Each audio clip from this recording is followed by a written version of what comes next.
Hello all and welcome. The topic of this upcoming discussion is on the forgetting curve. In this first episode, we will be discussing what the forgetting curve is and some of the contributing factors. Stay tuned to learn more.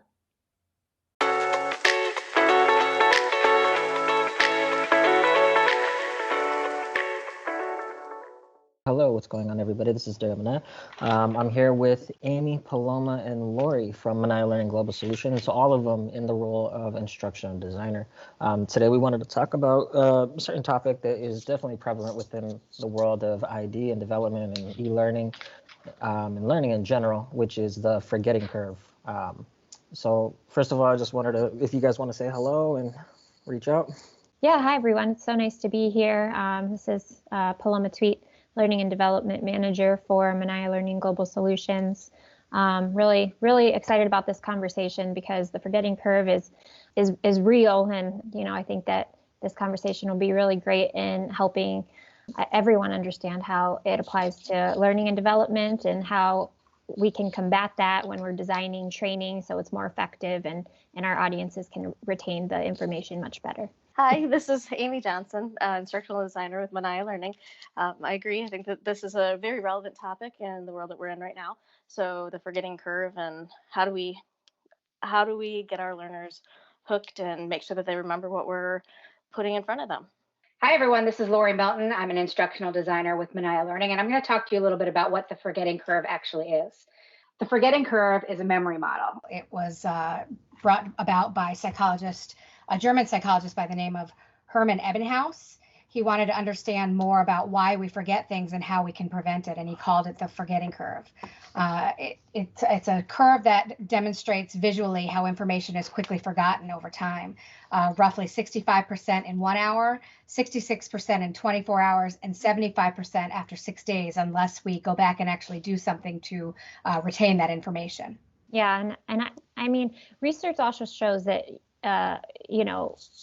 forgetting isn't necessarily random. Your brain needs to realize that the content that you're absorbing is relevant. If it considers it relevant, then you are more likely to retain that information. So that's why when you're designing training, designing it with relevancy to your learners' work is really important, because that'll help to kind of combat that forgetting curve and make sure that they're able to remember that information for a longer period of time.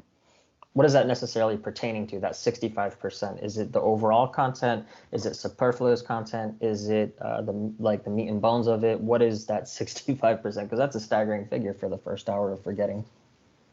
It's different for each person. It depends on how meaningful the learner, perceives the content to be, right? So that, I think, is one factor that would affect the rate of forgetting, or that 65% number. Maybe, just the way that it's presented could probably, contribute to that number. So if it's not presented in a way that's logical, if it's not organized correctly, in a way that people can digest, then I think that would be a factor to the rate of forgetting. And then you also have things like, stress. Maybe sometimes, people are, very tired. So all of those are also factors in whether or not somebody is going to be able to retain information. Yeah, and just to piggyback off of what Paloma just said, it does depend what resonates with the learner. As far as if we think about trainings, a lot of times trainings can be very, very broad.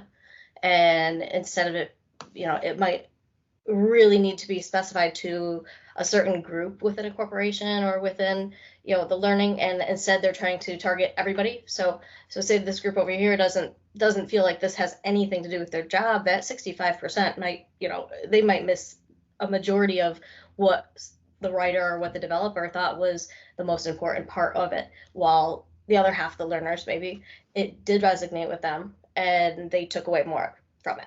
Great. Thank you all for sharing a little bit about what the forgetting curve is and some of the contributing factors. In our next episode, we'll be discussing ways to combat the forgetting curve when designing training. Until next time.